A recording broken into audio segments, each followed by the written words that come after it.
Hello and welcome to Nessie's Dead. We are your hosts, Spencer and Helen. Hello. Hello. I am excited to talk about what I have to talk about. You're excited to talk about what you're talking about? I'm excited to talk about what I have to talk about Okay. because it is kind of wacky. Mm-hmm. It's definitely something like I would do, but it's not my usual kind of content at all. I am puzzled and intrigued at the same time. So it is a compilation. Of course. Of course. And the theme of it is something that I'm typically not very drawn to personally. I have a lot of friends that do really like this theme, but it's not one that I really gravitate towards usually. But I've been wanting to cover something in regards to this overarching idea or theme. Is it hauntings? No. I don't think there's actually anything with any kind of haunting at all. Yeah, no ghosts. There are no ghosts. With that, let's just go ahead and take the plunge. All right, let's plunge. We are going to be covering medieval anomalies and mysteries. Oh, interesting. That is very different, but very you at the same time. Yeah. Like, I'm not really into medieval ideas and themes usually, but like I was saying, I have wanted to do something medieval, and I thought that I had one picked, and then it didn't really work out, and then I was like, okay, this one's going to be the main story, and then I realized there's not enough to talk about, so I was like, I gotta add something. So here we are with a compilation of medieval mysteries. Ooh, okay. I have 3 main parts that we're going to discuss. One of them is going to be kind of a odd story. Another one is an odd object. And then the other one's kind of this overarching concept of something that I don't know how to describe it without giving it away. So we'll just get into it. All right. So first up, we are going to talk about the Voynich manuscript. I have no idea what that is.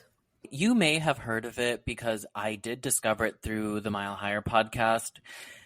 They covered it a few years ago on like a compilation episode where they talk about random mysteries and whatnot. It wasn't all medieval. This was the only medieval thing they had. But I remember learning about it and just being kind of obsessed with this book. When I got the idea to cover it recently, I was like, oh my God, I have to figure out how to make this work. So here we are. Here we go. The Voynich manuscript is a 15th century book with over 200 pages worth of very odd imagery and very odd writing. And the writing is not in any known language. This book's been around a really long time, and no one has been able to decode literally any of the writing. How do they know that it's a book and it's not just scribble scrabble? What if it's art? Well, there is a lot of art, but the thing about the writing is that it does have some patterns and repetition. Oh. Like, it obviously acts as some kind of language, but it does not act like any language that anyone is aware of. Aliens. Well, we'll get into it, of course. Mm-hmm. It dates back to somewhere between 1404 and 1438 and is most likely originally from Italy. These pages are made from vellum, which is a prepared animal skin or membrane that was used for writing. And the book itself is only like 4 inches tall. Oh, it's like little. It's very little. Just a tiny little handheld book you could hold in your palm. I definitely thought that it was like gigantic. Like when I think of a medieval manuscript, I think of like a movie where it's like that big, huge book that they pull out. Yeah. Mm-hmm. This is not that at all. It is a lot of pages, but it's mostly just a lot of weirdness. So before we get into all of the details within it, the official name is now Beinecke MS 408. And that's because it is housed in the Beinecke Rare Book and Manuscript Library at Yale, and its catalog number is 408. So some fun, interesting knowledge for you there. But it is most commonly known simply as the Voynich manuscript. And this is because the man who kind of made it famous was an antique collector named Wilfrid Voynich. Makes sense. Yeah. So before him, the book had a whole slew of owners, all sorts of different kinds of people, from scholars to emperors. And I don't know what they called it then. I'm sure it probably had a bunch of different names depending on who owned it. Yeah, I'm sure and they the all time had period different too. titles. Yeah. But Wilfrid Voynich was the guy who made it most famous, and he really wanted to figure it out. He sent the book around to people who he thought were going to be able to decode its messages and understand the really weird art inside of it. And he himself was working on it, trying to figure everything out, but was never able to figure any of it out at all. He had obtained the book in 1912 from the Society of Jesus in Rome, and this organization was selling, they had all sorts of medieval manuscripts and text for some, I don't know why they had it, but I guess they fell on hard times. So they decided to sell off all of this amazing medieval paper and stuff they had. They were going to sell it to the Vatican Library, which I find very interesting. But for whatever reason, Wilfrid Voynich was the one to obtain it, which makes a lot of people question if he actually bought the book or if he stole it. Yeah, that makes sense. Especially for the Society of Jesus. I feel like they would feel good about selling to the Vatican. And so if someone was like, hey, don't sell to the Vatican, I'll take it off your hands. I don't feel like they would want to say yes to that. So I do kind of think he stole it. I feel like it would be more important also if it was sold to the Vatican. Correct. But he, like I mentioned, was trying to study it and never really came to any solid conclusion. Then after his death in 1930, it was passed along for several more years until the 1960s when it ended up at Yale. The book itself is not really available for public view. I think you have to be like a historian or some kind of scholar to be able to view it, which I find very odd. I mean, I can understand in terms of like touching it, but I feel like it should be on display personally, but it's not.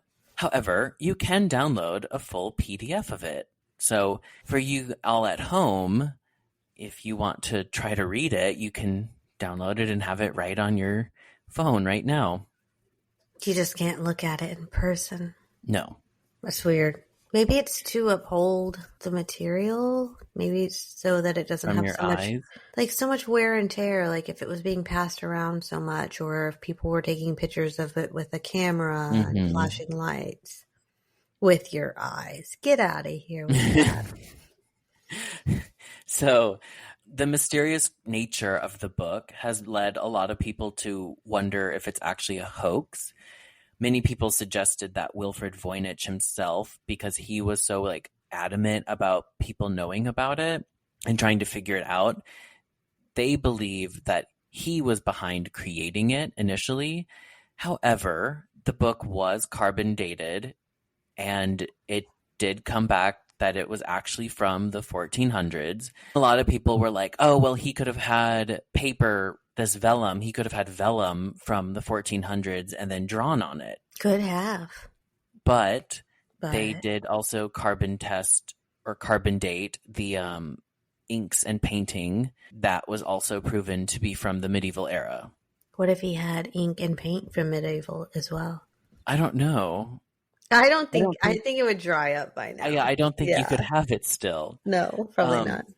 But pretty much all historians do agree that it is a genuine medieval manuscript and not some modern hoax. So with that, what is inside of this mysterious book?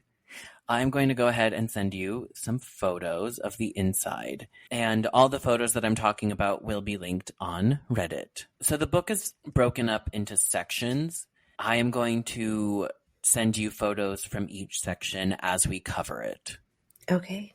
This looks like plants and flowers, this section. Yeah. And carrots. But odd carrots. Yeah, they're not normal looking plants at all. Mm-mm. So that first section is full of imagery of plants. They're all very obviously plants, right? They all have the stems and leaves and roots and flowers and whatnot. They're all done in 2 different shades of green. There's a light green and dark green. Some of them have blue flowers. Some of them have red flowers. They have brown roots at the bottom. However, none of these plants are recognizable. No. No one has been able to figure out what plants they were actually referring to, especially for medieval Europe. Now, with that being said, a lot of medieval art is very odd. For instance, medieval people would paint or draw like a lion or an elephant because they would hear stories about lions or elephants, but they had never seen one. So they would just draw it based on their imagination. And like medieval images of lions and elephants and other animals from other parts of the world, they look absolutely crazy. So a lot of people theorize that perhaps they were trying to paint or draw plants that they had heard about from other parts of the world. However, still to this day, no one can figure out what plants they were trying to refer to. Yeah, because even like the medieval drawings that you get them and they're kind of like memes and stuff. And it's like, what lion are you today? They're all like really goofy and they don't look like a lion, but you can tell what it's supposed to be. Yeah. Like there's this one image and it's of like a cone type of flower with bulbous roots underneath it. Yeah, that one's weird. Like that looks very alien. It does not look like any plant I know of. No. There's also one, I don't remember if I sent it to you or not, but there's one where the roots are full of little cubes. Like they kind of turn into squares going through. And I'm not an herbologist or anything, but I know there are no roots that are also cubes. Yeah. So from there, the next section goes into a cosmic theme. There are depictions of stars and astrological charts. This is the only section that kind of makes a little bit of sense because you can look at it and be like, oh, well, that's the zodiac wheel. Mm-hmm. And this is also the only section where the language is somewhat identifiable. So in this section with the cosmic themes, they do list what appears to be the months of the year. And the closest known language to the way that the months are written is Occitan, which is a language that was way back when spoken in the south of France. However, that is the only part of the book where the writing is anywhere close to another language. These are weird, but at least they have people on the drawing here. Well, and there are a lot more people. Oh, but do they get weird? It gets very weird. This is the most interesting section. Okay. So this next section, after the cosmic stuff, features a bunch of naked women bathing in tubs and pools, going down water slides. However, they're not in water, they're in a weird green liquid. Also, along with the women bathing in the green liquid, there are what seems to be like odd devices and machines that they're operating. A lot of these machines and devices are carrying the green liquid, and no one has been able to figure out any kind of medieval machinery or device that makes sense with this book. It's lots of tubes. Yeah. Oh, it's really weird. There's one sketch in particular. It shows the women in a tub or a pool with the green liquid, and above them are these like sets of tubes. Yeah. And the tubes go up, and then it extends out in 2 different directions. At the top of this like tube device thing are these 2 like halved blue and white pine cone objects. Yeah, I was going to say it looks like a pine cone, like cut in half. Yeah, and they're transporting liquid into where the women are bathing. But if you notice, it's blue liquid. Oh, it is. And then it's green when it gets down to the women. Yeah, which makes it even more confusing. From there, there's one more cosmic section. but it kind of is the same idea. And then there's one more plant section. In the last plant section, it focuses more on, it seems like, things with roots. Like it kind of focuses on the roots. But along with the plants is a like ornate green and red vase-like object, kind of like a tall tiered cake with legs. So this made people wonder if perhaps the book was for some kind of apothecary, and they thought that this kind of vase-like device was being used for something an apothecary would use. Mm-hmm. There was also a theory that it was for alchemy, and that this was some kind of device that was, for alchemy. But with alchemy, it is with metals, not plants. So the next and final section is just that strange writing that, again, no one can figure out. But it is paired, like the pages have red and white stars lining like the sides of them along with the writing. Mm-hmm. Now, the writing, even though the imagery is incredibly odd, the writing seems to be the oddest part, just because, like I mentioned before, it does not act like any other language that we know of, even though they can figure out that it has patterns, and there are parts of it that operate like a language would, but it doesn't stay consistent. It has things like, okay, well, this is similar to that, but this is similar to this over here. Mm-hmm. And then all of a sudden it'll change drastically. So anytime anyone can figure out any kind of pattern, it's all lost and changes. So it's very confusing. A lot of experts have began to wonder if it's actually a cipher. What's a cipher? A cipher is a secret or disguised way of writing. Oh, okay. And it has to be decoded. Like the Zodiac Killer, his letters were ciphers. Mm-hmm. But they've all been solved. This, no one's anywhere close to solving any of it. Like, they'll find things and be like, okay, I found a word or this or that. But then they're like, okay, it doesn't stay consistent. It doesn't go anywhere. And to be able to solve a cipher, you have to figure out the language. Yeah. But they can't figure out the language. Wow. So that, of course, would lead us into some theories. The main theory is that this is some type of health book, and that the first section is an herbal, which was very popular in the medieval era. However, with medieval herbals, they are plants that we understand. They have descriptions and names and properties, and it's usually in an understandable language that can at least be traced. Correct. None of that applies here. But people do think that it could be hinting at some kind of healthcare manuscript, because it talks about plants, which could be used for medicine and nutrition, and then it goes into the cosmos. That could be talking about astrology, and it could be sort of like an almanac saying when to use certain plants versus when not to, and talk about harvests and whatnot.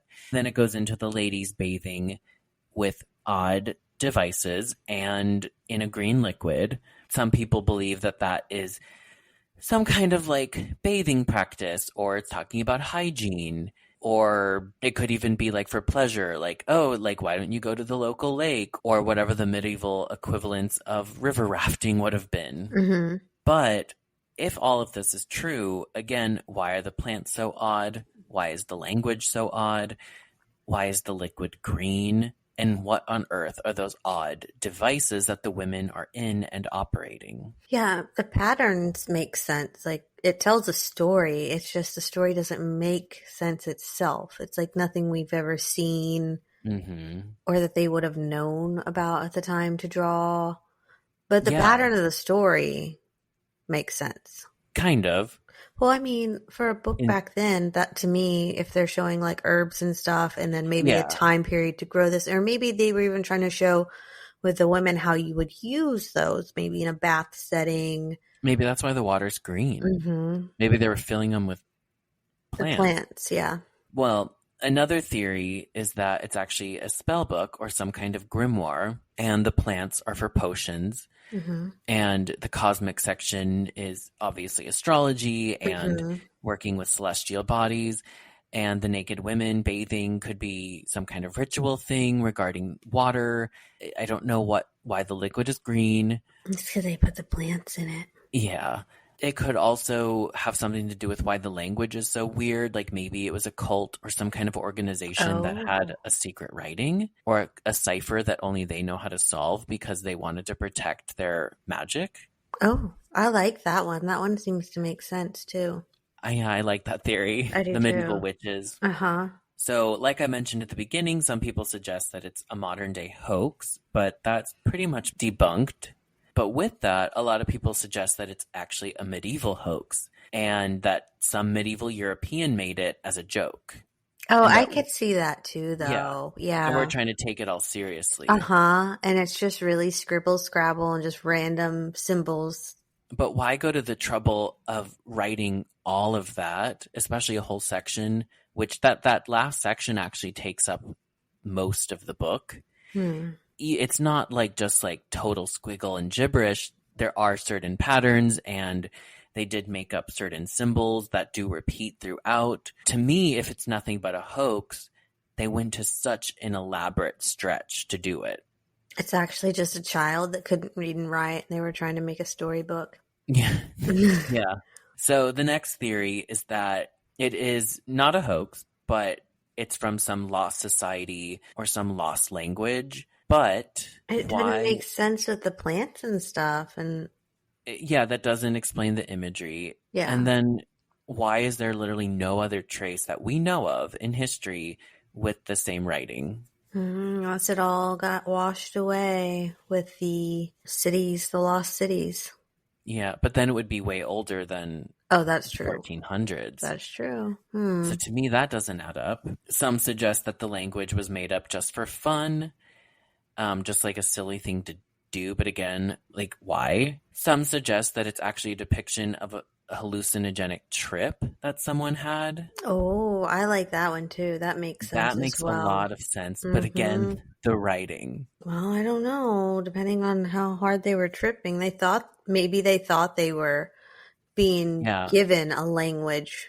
This whole magic mushroom trip, they wrote a 200-something page book with a fake language. Yeah, could have. That actually kind of makes the most sense to me. But I had to just add these next two theories.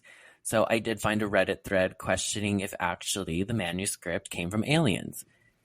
Aliens. And that's why the plants look so odd. Yep. Because if the aliens come from a similar type of planet, they would also have vegetation, but it just wouldn't look like ours necessarily.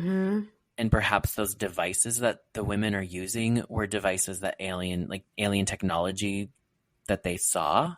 And then perhaps the green liquid has something to do with some kind of alien energy or something. Like maybe that's like their fuel. And or their water is just green. What? Maybe the aliens just have green water. Yeah, maybe the alien water is green. And the language could very easily be an alien language. Could be. What if an alien just accidentally left it here and they were like, got home and were like, oh no, my book. Yeah, my book. That was my homework. Dang it, my book. And then I didn't see anything about this theory, but it like popped in my head this afternoon. What if perhaps some medieval person had an experience with fairies? Because fairy lore is very popular throughout Europe.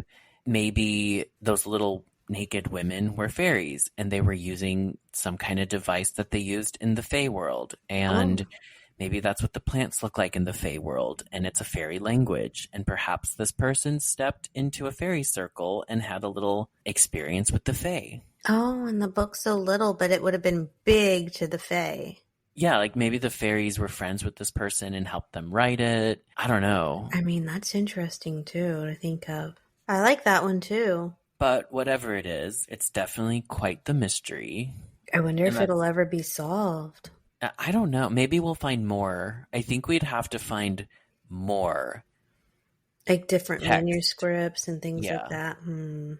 Maybe the Vatican has it. And maybe that's why they were going to buy this one piece. Oh, to put them together? Maybe when you put it together, like it unlocks something. Maybe then it makes sense. That'd be cool. Maybe you have to overlay the pages. Yeah. And Yale is hiding it from the Vatican. We'll never know. But that's all I have on the Voynich manuscript. So next, we are going to talk about a strange story. And this is the tale of the Green Children of Woolpit. Oh, I know this one. You do? I do. No, you don't. Yes, I do. How? I've heard this one before.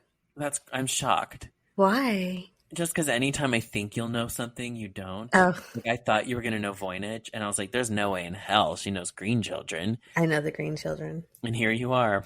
Well, let's go ahead and get into the Green Children of Woolpit. So this story is recorded between two different books. One of them, The History of English Affairs, and the other one, The Chronicles of England. I believe History of English Affairs came in like the late 1100s, and then Chronicles of England came in like the early to mid 1200s, if I'm remembering it correctly. But both of these books do discuss the story, and they do differ a tiny bit.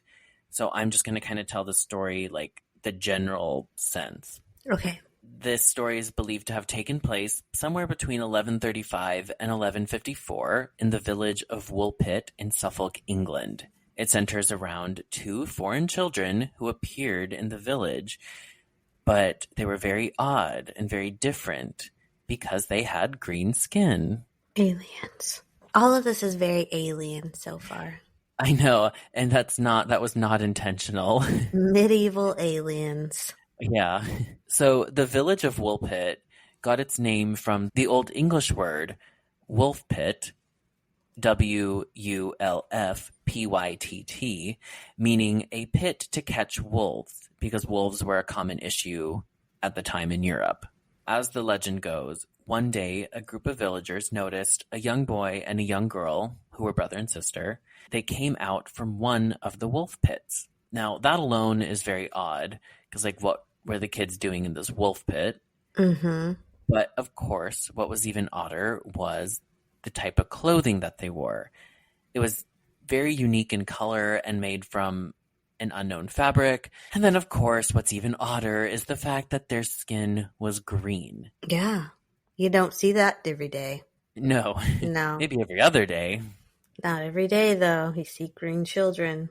Now, along with having odd clothes and an odd green skin tone, they did not speak any English. They spoke a totally unidentifiable language. Hey, maybe they wrote the Voynich manuscript. Maybe. But the townspeople took them in and offered them food and tried to kind of help take care of them, but the kids refused to eat anything that they were offered. At one point, they were offered beans. They took the bean stalk and they broke it open and looking for the beans inside of the stalk. And when they saw that it was empty, because it's a bean stalk, they started to cry. And then the townspeople were like, oh no, the beans are inside the pod. And they were all excited, and then they ate the beans out of the pod, and that's what they lived off of for a few months until they figured out that they were allowed to eat bread. So maybe the plants that they were used to, the beans were in... Are the plants in Voynich manuscript? Yeah. Wow. Mm-hmm. And their green skin because the green liquid? Oh. Oh? We solved it? Yeah, we did. We always solve it here on Nessie's. We do. You heard it first. But from there, the children were taught English, and they eventually picked up the language. This is when they started to tell the village people about who and where they came from. They told the people that they refused to eat all the food they were initially offered, except for the beans, because they didn't recognize it as food, and that food in their world looked very different. They then explained that they came from a land called St. Martin, specifically referred to it as the land of St. Martin. They said that they were tending to their flock, and they started to hear bells, and they followed the noise of the bells towards a cavern. They went into the cavern, got lost, came out the other end, and were suddenly in Woolpit. Interesting. They traveled dimensions, maybe? Perhaps. That's definitely a theory. Once they got outside of the cave and were in Woolpit, they were kind of blinded by all the sunlight, because their world that they lived in did not have sunlight quite like this one. According to the girl, in the land of St. Martin, everything and everyone was green. And so the water would be green? Exactly. Except the little ladies in the Voynich manuscript are not green. So, I don't know. Maybe they were like a light green, and over the centuries, it faded. The color faded. Maybe. But they also described that the light in the sky was as if it was twilight at all times. She stated, quote, "The sun does not rise upon our countrymen. Our land is little cheered by its beams. We are contented with that twilight, which among you precedes the sunrise or follows the sunset." So they live in a world that's a little bit darker. So to them, the sunlight that we have was like insane. But she also described that in their land, there's a large river, and across from that river, there's another country. And then the townspeople asked if they were Christians, because it's medieval Europe. Mm-hmm. And the children were like, no. They were like, what the hell is that? Yeah. So then they ended up getting baptized. However, shortly after the baptism, the boy fell ill and died not long after. But the girl ended up being fine, and she ended up growing up, and she lost the green color to her skin and adopted all of the local traditions and even went on to get married. And some reports suggest that she even had a child. Was it green? No, I don't think so. Oh. But you would think it would be. So maybe the kid wasn't real.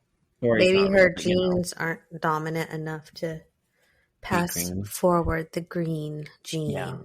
Well, maybe it has something to do with the food and the environment. Oh, that they were in that made their skin green?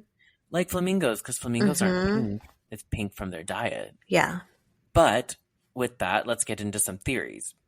So the main theory is focused on the idea, it's the skeptic theory. And it focuses on the idea that the children were severely malnourished, which caused the green tone to their skin. They apparently had chlorosis, which would get better with diet, hence why they didn't stay green. But apparently, I think it was some kind of malnourishment disease. They would have turned ungreen faster, wouldn't you think? Maybe, but we'll get into that, of course. Okay. The children were also believed to be Flemish, and this was a German ethnic group based in Belgium. They spoke Flemish, which would be, a different language. Apparently, at the time, there were a lot of Flemish immigrants in the area. In 1173, and these children were from Flemish immigrants who had recently died in the Battle of Forman, which in 1173 ended up killing a lot of Flemish immigrants. However, if they were Flemish, why could no one figure out the language? There were a lot of Flemish immigrants in the area, so you think that the people would have been at least somewhat familiar with Flemish. Yeah, somebody would have been like, oh, they're speaking Flemish. Yes. And they would have come from Belgium. Belgium is not a land of perpetual twilight either. And not everything is green. Yeah, that doesn't really add up for them. And also, yeah, Belgium would have had slightly different food, but why were they confused by the regular foods like bread and beanstalks? Why were they so confused by that? They wouldn't have been. No. Bread's universal, especially during that time period, I feel like. Oh, yeah, for sure. And the ailment chlorosis is no longer considered to ever have even been real. Even if the green skin was from lack of proper nutrients, why is no one else turning green who is experiencing hunger? There would be more people turning green. Especially during that time period, I feel like hunger would have been, And then the Battle of Fornham occurred in 1173. This was the battle a lot of Flemish immigrants died in. However, the dates of the first account of this story are from the mid-1100s. That timeline doesn't even add up. Their parents would have still been alive, according to the record. So, our next theory is that the children were aliens. I mean, I kind of am going with they are at least from another dimension and they somehow... Yeah, something not human. Yeah. So the alien theory was initially proposed in 1621 by author Robert Burton. Even though he doesn't use the term alien, I don't think that was a term for a while, he does suggest that they could have come from the moon or some other celestial body. I don't know about the moon, but... No, I don't think the moon either. Mm-mm. And then it's also proposed that they were fairies. Like I mentioned before, there are a lot of tales of fairies throughout Europe. Perhaps the children came through the opposite end of a fae trap, and because they were kids, like young fairies, maybe they didn't know how to get back to their dimension. But when they've been small? No, there are all sorts of different sized fairies. That would grow up to be like normal? Yeah. I think in like traditional Fae lore, the only smaller fairies are like pixies and sprites and things like that.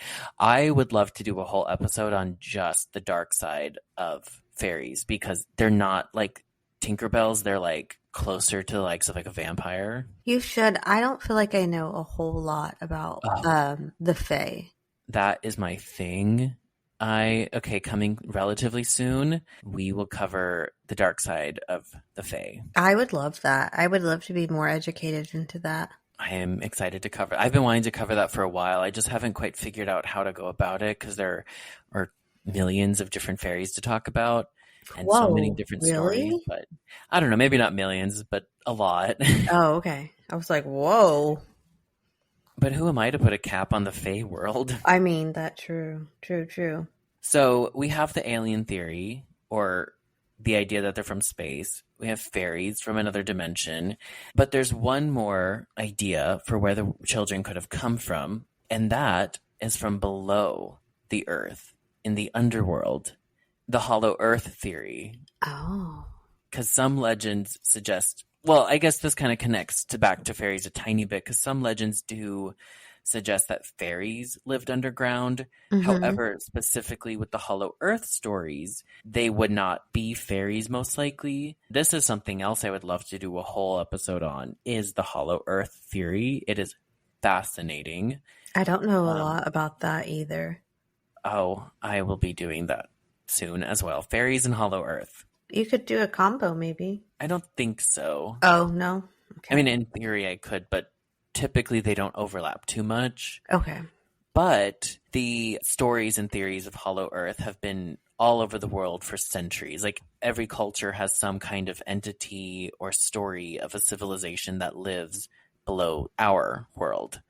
Not like another dimension, but like inside of our earth. Mm. And a lot of people believe that the reptilian beings live inside the earth. Yeah. But it is believed that inside, in the hollow earth theory, there's a city called Agartha, and it is very dimly lit by a small sun, leading to a sort of perpetual twilight type of atmosphere. Mm. So I think that kind of would make sense. Yeah, no, I'm not saying I think they're hollow earth people, but I mean, maybe. And they crawled out of a hole. Maybe the hole collapsed. The tunnel that got them to the wolf pit to begin with. Or maybe it was like sealed off because maybe the people, like the hollow earth people or the fairies or the whatevers, were like, oh no, like we have to seal this off and keep ourselves safe. Perhaps. Which one do you lean towards? I don't know. I'm more thinking they might be from another dimension. Like fairies? Maybe fairies, or even an opposite dimension of our own. Oh, just like a green dimension? Yeah. Everything's the same, it's just green? Mm-hmm. That would be cool. That would be horrible. Just flipped. I like green. I look good in green. I'd be fine with it. All right. Well, with that, we will go to the next section of this compilation. This next one, I promise I did not intend for all of this to kind of go under the umbrella of aliens. But next we're talking about medieval aliens. Aliens. I think all of this has something to do with aliens. Okay. I don't know what I think. It's all very alien-y. But sky people have been part of every culture all over the world throughout history, and that is something else that I would like to do a whole episode on, is ancient alien stories and theories. Because it is, whenever people like are like, oh yeah, okay, whatever, I'm like, you've never looked into these ancient alien stories, have you? Because it is absurd. I surely have not. I don't think. Oh my god, like ancient Egypt, ancient like Mayan hieroglyphs have depictions of like space people, and yeah, like that info I'm familiar with. Like, yeah. Mm-hmm. Yeah, with like actual tales. There's one in particular from India that I considered covering, but it's not medieval. It's a whole nother concept, but this is just specifically medieval aliens, and it's hard. There are a lot of different cases I could have talked about. This is just kind of a small collection that I compiled. But what we now refer to as aliens, back then in medieval Europe, was considered angels or the Christian God. Typically, it was God showing his wrath. Yeah. And in other ancient civilizations, we had like the sky people and, you know, like the Anunnaki, or a lot of people theorize that all these ancient deities were actually aliens. But that was not the case with medieval Europeans because it was all very Christian focused. I feel like we get a lot of that interpreted into the Bible. Oh, yeah. The Bible's actually full of aliens. Mm-hmm. I believe so. If you know, you know. Yep. First, I am going to talk about some paintings that feature aliens. And I will go ahead and send you some of those images. I was hoping so. I was going to ask, but I was like, I'll give him a second here. Let's see. So the first one we're going to talk about is a 14th century painting that depicts Christ's crucifixion. And in one corner is the image of a person riding around riding in the sky, like flying, inside of it's like a star or a comet kind of shaped object. And then in the other corner of the sky, you can see another human riding in some kind of similar star-shaped object. However, this one is gray in color and appears to be more solid and looks more like an actual spaceship or some kind of craft. They both look like spaceships to me, but you also got to think they didn't have planes or anything to even use as an imagination. The only things they had back then were like the horse and chariots. And these look nothing like a chariot. Yeah. Or like Leonardo da Vinci designing like wings or something. But if you notice on the more solid gray one, it also has some details of like little dots forming squares and little stars as well. Oh, it does. Neither of the people in these flying sky objects are depicted with any kind of halo. And that is how medieval artists would depict Christ or any other divine figure or an angel. So, and typically if you were in the sky, you were a saint or an angel or Jesus. This is not like that. It really leads a lot of people to think, are these aliens? I think so. I think so.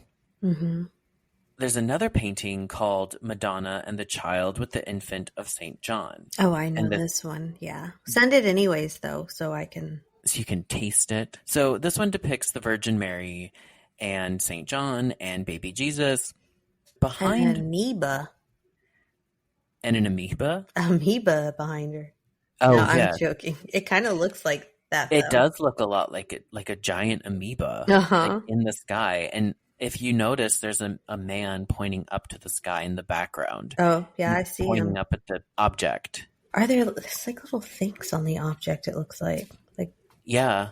So for our studio audience, the object in the sky behind Mary is it looks kind of like a disc-shaped object, and it's like a bluish-gray color, and it has yellow streaks of light poking out from it. Very UFO energy. Skeptics suggest that this is some kind of like religious imagery that has been since forgotten, and it's like, really? They've only ever used it in one painting that we have ever found? It kind of looks also like a floating chunk of land up there. Okay. You see it? I don't know. No. Okay. I see like a frog head with like gold spine. It's very interesting. I think depending on who you are, you can get a lot of different images out of that.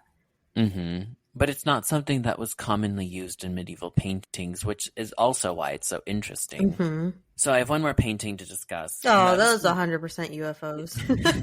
As soon as I opened up this one, yeah, that's just like UFOs. That looks like something you would see out of like a doomsday movie. Yeah, it's very sci-fi. Yeah. So what Helen's referring to is The Miracle of Snow by Masolino de Panicale. This is a painting that depicts a story from August of 352. That was quite a while ago. And just a little bit. Yeah. The story is about snow falling in Rome in August. Now, snow is not common in Rome even in the winter. So for it to snow in August, that is incredibly odd. This painting depicts the alleged miracle of the snow. It shows the clouds, but the clouds appear to look more like flying saucers. Exactly like flying saucers. That doesn't even look like the representation of a, like maybe an abstract cloud, but they're just very perfectly done. And Yeah, they're all in like these rows almost. yeah, and they're all the same shape. I've Mm-hmm. never seen clouds all in the same shape, Mm-mm. and they're all dark gray, Mm-hmm. and they're all scattered up. And something that's very odd. Now, this is not medieval, but also in Italy, in Florence, in the 1950s, there were thousands of reports of people seeing UFOs in the sky, and that sighting was followed by a snow-like substance falling to the ground. However, it was not snow. It was Oh. white and kind of cotton-like, but it evaporated once it touched you. Maybe they just thought this was snow. Especially if Yeah. they never get snow and they've heard Yes. about snow. They'd be like, oh, this is snow. Well, yeah, and I guess the priest at the church in this area was praying for a miracle for something, and then it supposedly had this weird snowfall in the summer, and they were like, "Oh, the Virgin Mary's blessing us and telling us to build a church right here." This priest in the picture who's playing golf, it looks like. I think so. Yeah. Why is he playing golf as well? What else do you do in a summer snow? I guess so. But I do find it very odd that also in Italy there was a similar experience of strange snow. Mm-hmm. I do too. That's weird. So now I'm going to talk a little bit about not a very long story, just like a quick blurb about something from France. So in the year 1815 or 1816, Bishop Agobard of Lyon wrote about visitors from the sky. He said that everyone believed in, quote, weather magicians, that they came from, quote, a sky realm called Magonia, where ships come in the clouds with aerial sailors. Oh, Sounds very majestic. it does. He continued discussing how 3 men and a woman came from the skies. They supposedly fell from their spaceships, and they were held captive by the villagers, and the villagers were going to execute them, but the bishop interfered and saved their lives. But he didn't explain anything after that. Why would they kill them? Because they were different. To them, they probably thought demons. Oh, yeah, maybe. There are still people today who talk about the idea of an alien being a demon. I believe it. I wonder if they were green, though. I don't know. There's really not a lot of detail in that account. I wish there was more, just because the way he described it is so cool. Yeah. But now I want to talk about the Nuremberg incident. Does it sound familiar? Say it again. The what? The Nuremberg incident. No, not off the top of my head. It does not. Okay. So April 14th of 1561 in Nuremberg, Germany, there was some kind of strange celestial event over the town. There's a lot of debate around what exactly the people saw in the sky that day, but whatever they saw, no one is certain. So this celestial event was recorded by Hans Wolf Glosser, a printer and block cutter from Nuremberg. He was not the only person to have witnessed it. Like, everyone saw it happen. He got testimonies from people and whatnot, but he was the one to detail it and make this account. And it was actually published in the newspaper at the time. According to Glosser, there was, quote, an aerial battle in the sky. It was between 4 to 5 a.m., and everything seemed normal. The sun was just rising. All of a sudden, over the sun was a, quote, dreadful apparition, and the sun began to turn blood red, and then 2 blood red, quote, semicircular arcs manifested in the middle of the sun. Oh, this is terrifying to see. Yeah, especially as a medieval European. Yeah. So these semicircular arcs that appeared over the sun were compared to crescent moons. The pointed side of the moon was facing downwards. These arcs also stretched out wider than the sun itself. Whoa. So from there, a bunch of orb-like spherical objects appeared, and they were floating and flying around. He just said that they were coming out of the sun. And then most of them were either a red color, kind of matching the sun and those arcs.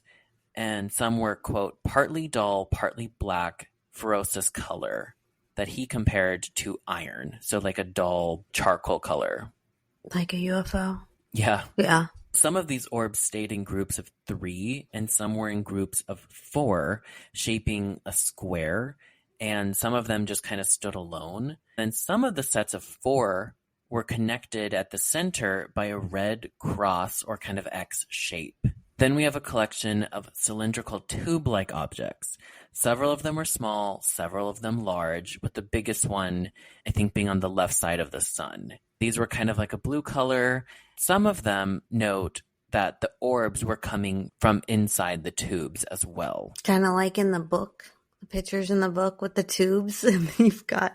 Oh, yeah. Yeah. That one picture in that book was very similar to what you're describing with the women, with the tubes at the top. Yeah, I agree. And the orbs, and it looks like stuff's coming out of the little orbs. Or she's putting stuff in and it's coming out at the other end. Yeah. That's weird. I just sent you a picture of how he depicted this event. Okay. Oh, yeah. So there were also these like strips or strands also in that blood red color. Mm-hmm. And they're kind of compared to like blades of grass. So all these strange objects are flying around. They're flying in and out of the sun. Glasser noted that it seemed like that it was all one big battle, like fighting each other. Oh, that's odd. They just happened to be up there having a war and they randomly went off path. The battle was so intense and they were like, whoops, everyone back up. Yeah, and it lasted for like an hour. Whoa. And then it like weakened. And then all the objects began to fall from the sky and they appeared to be burning. And then they all landed in a field and faded away as if nothing. When that happened, there was all this billowing smoke coming from it. I think maybe the atmosphere burnt it up. Maybe, but it didn't like leave any marks. It just vanished once it fell. Oh. But that was not it. There was one more little experience that happened. All of a sudden, there was what's described as a big black flying spear. This flew west and then it was gone. And that was it.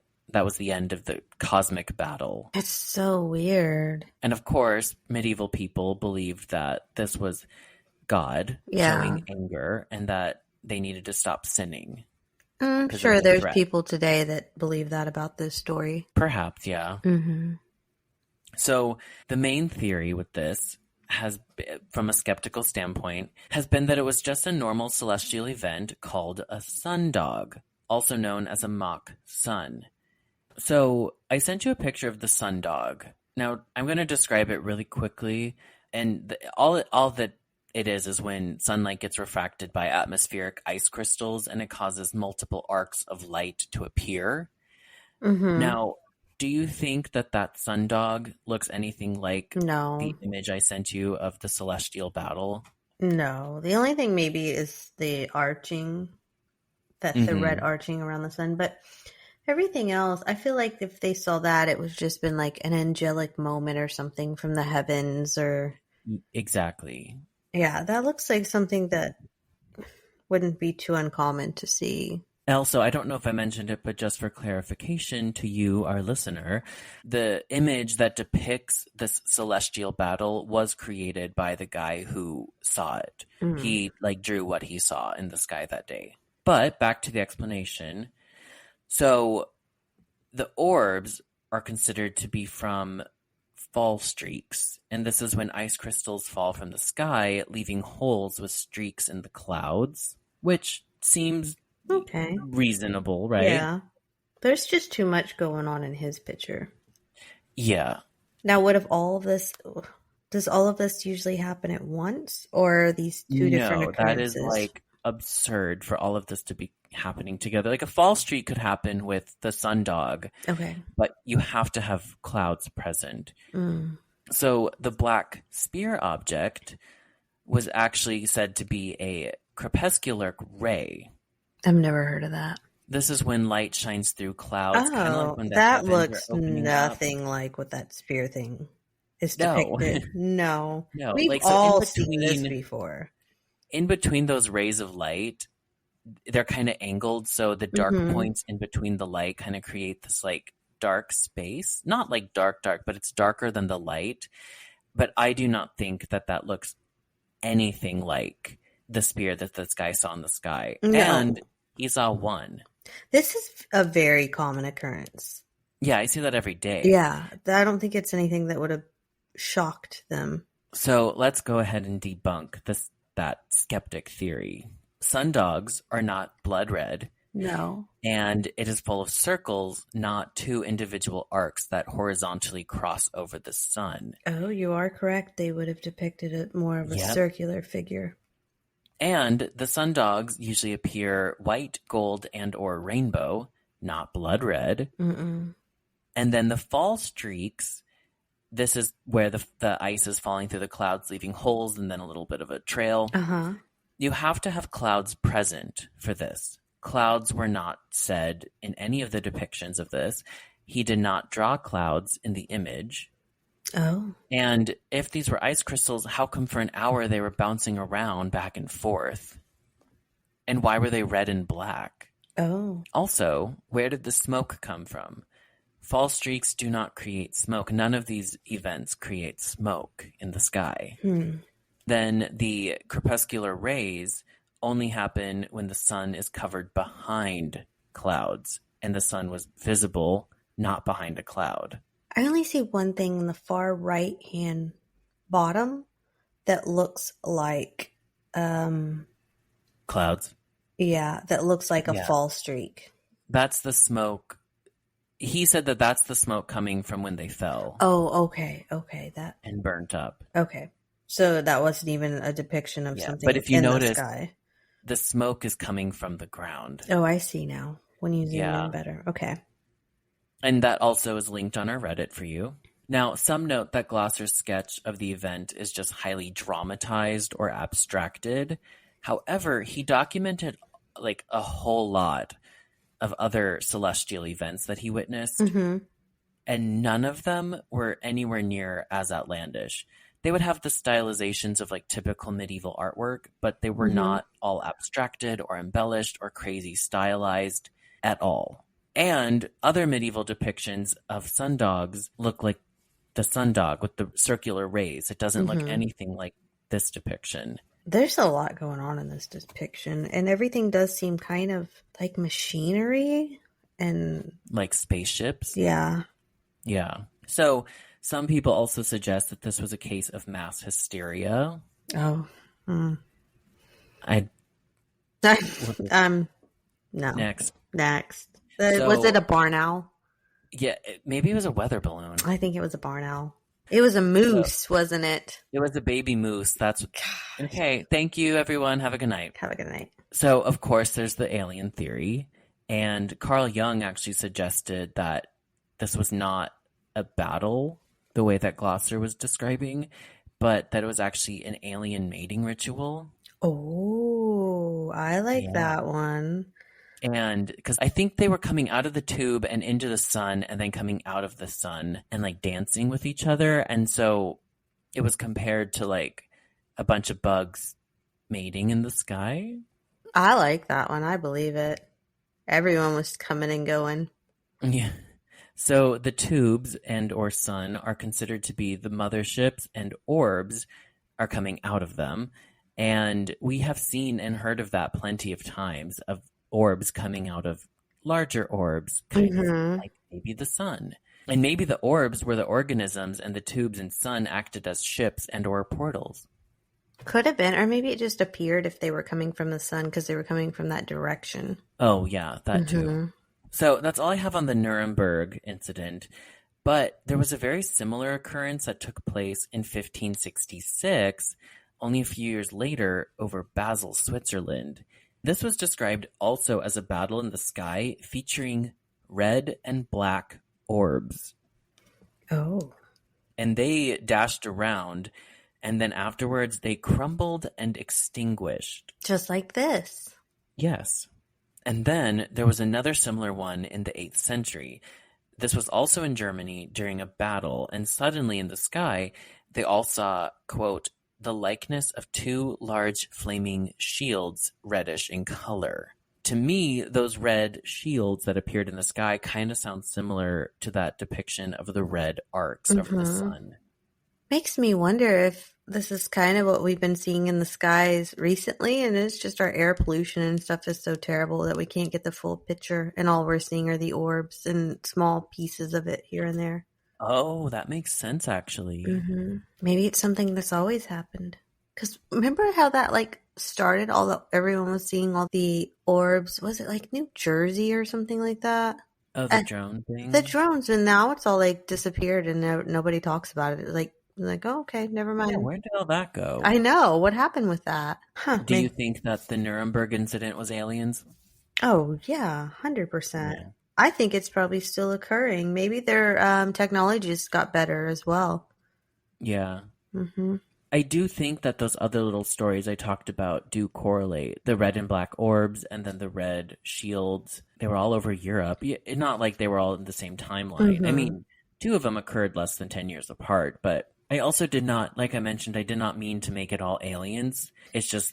It is. How do you not suggest aliens throughout all of these different stories? I mean, I was going to 100%. So you, of course, knew this was going to be an alien episode. Every single one of those to me is something out of this world. I actually think the weirdest one is the one that seems to be most of this world, the Voynich manuscript. Really? You think so? Just because no one can figure it out. No one's been able to figure out. Oh, and we still tangibly have it. Yeah. Everything else is kind of why can the public not view it? Why is it not displayed? Why is it not at a museum? Why is it hidden in Yale? And maybe that's just getting a little tin hat theory-ish, but I mean, I don't know. Everything else is kind of more of it's not tangibly there to hold. I mean, the paintings and stuff, but that could be interpreted to be lots of different things by lots of different people. But the book itself, we actually have that. And nobody can really figure out what's going on in that. I mean, maybe you're right. That could be the weirdest one. And maybe they all connect, like we were talking before. Mm-hmm. They could. They're all the same time period. Totally. But that's all I have for now on medieval mysteries. Very interesting and very alien. Yeah. Mm-hmm. Which one was your favorite? I like the snow painting. I like the painting with the UFOs all lined up and the priest playing golf. Is that not your favorite? No. Really? I think my favorite's the Voynich manuscript.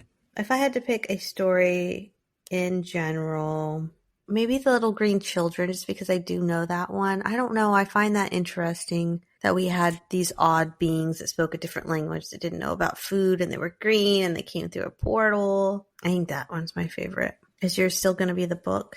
I guess so. I mean, I also am really interested in the Madonna and the Child with the Infant of St. John painting, because what the hell is that behind Mary? That is an absolute UFO. I know. That really is.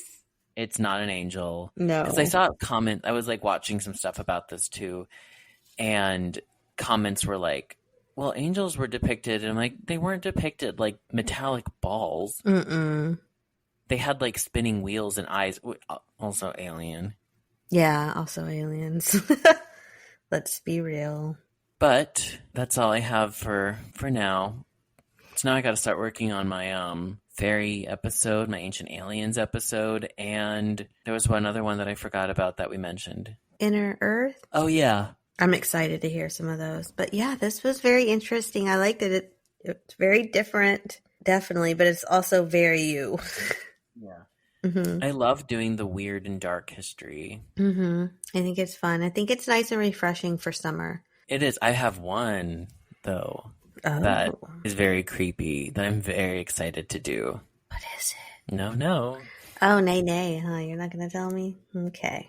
It's one that a lot of people are terrified of, and I'm oh, yeah. Oh, you're not going to like it. No, I'm not terrified of sharks. What am I terrified of? Am I terrified of something? I think it's something that you said would be horrifying for you. And I was oh, wow. I don't know how it came to my mind yesterday. And I was if I wasn't already halfway through this, I would have switched it to this other thing. So that'll be my next one. Oh, okay. So now I'm pretty sure. You're going to try to get me like I got you with AI? No, not intentionally, Oh, but okay. it'll be like weird history, and it also goes into true crime, maybe a hint of like urban legend, and I'm just like, oh, it's like Ooh. perfectly unsettling. Okay, do that then. I like that. Well, I guess that's it then. Yep. So with that, we'll say goodnight. And pleasant nightmares. Bye. Bye.